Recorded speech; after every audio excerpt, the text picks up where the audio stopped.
तर मी आता आलो आहे ना ऊस, आमच्या शेतातला ऊस तोडला आहे की नाही ते बघायसाठी. कारण डुकरांनी एवढा जास्त ऊस तोडलेला आहे, तेच पाहण्यासाठी मी आलो आहे.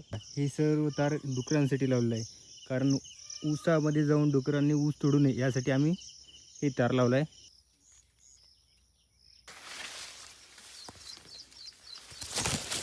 पाहू शकता तुम्ही, हे सर्व ऊस मोडलेला आहे बघा. आणि इकडे पण बघा, हे सर्व ऊस डुकरांनी मोडलेलं आहे. यासाठी मी एवढं करत आहे.